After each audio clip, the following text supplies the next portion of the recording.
The battle against Owl Father in Harada Estate as part of a Purification Ending questline can seem overwhelming, but it becomes far more manageable if you understand his attacks and how to best react to them. This battle has two similar phases where the second adds in a few new attacks but is otherwise the same. I'll be breaking down all of the attacks that Owl does and illustrate how to best handle each one. This battle is a war of attrition since you must chip away at Owl's health before you can break his posture to deliver the two necessary death blows.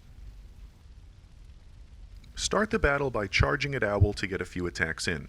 He will most likely deflect you, although he may just jump away. He has a few different responses after he deflects you. He will often kick you and then backflip away to create distance. Deflect the kick, and if he doesn't react right after landing, approach him and attack.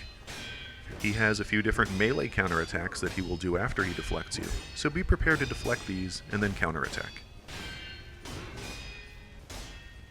He will sometimes jump backwards and throw firecrackers, and you want to back up when you see this action to avoid being stunned. He often follows this up with a perilous thrust that you want to Mikiri counter, but you have to be looking closely since it may be difficult to see his animation because of the cloud of smoke. He also does this perilous thrust out of nowhere. After deflecting you, he sometimes follows up with a dangerous combo that leads with a shoulder charge and a slash, then throws out firecrackers before following up with another big slash. You want to deflect the shoulder charge and slash, then immediately run past him on his right to get behind him so that you can attack him in the back.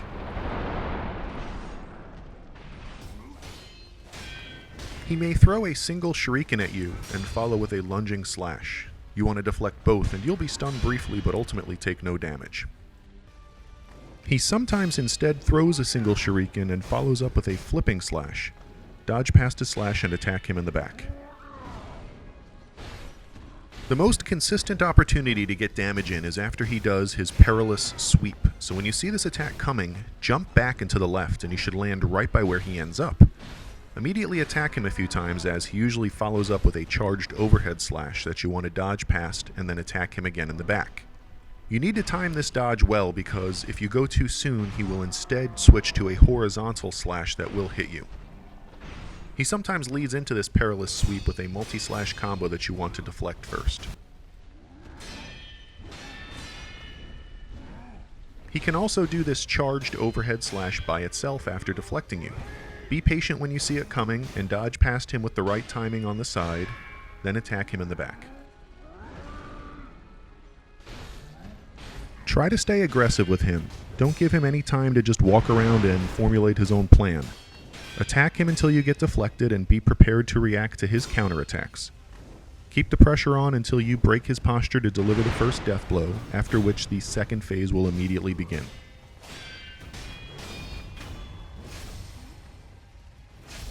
For the first new attack in this phase, Owl will disappear, then reappear from a blue owl that chases you and attempt to attack you from above.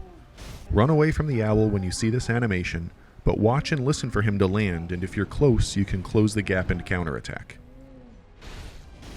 Whenever he does the kick backflip, he will now throw out several shuriken that you need to dodge through or deflect.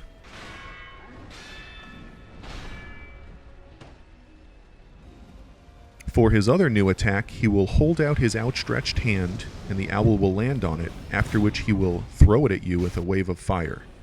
You want to jump out of the way, then be prepared to Mikiri counter his perilous thrust. Timing is important here, so when you see this attack start, make sure you wait until the owl is thrown at you before you jump to the side, so that you don't take damage from the trail of fire.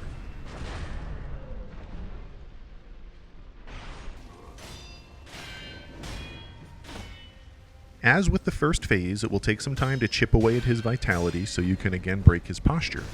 Focus on avoiding damage by reacting to his attacks properly, and get some damage in when you can. Once you understand how his attacks work, this battle should become very manageable.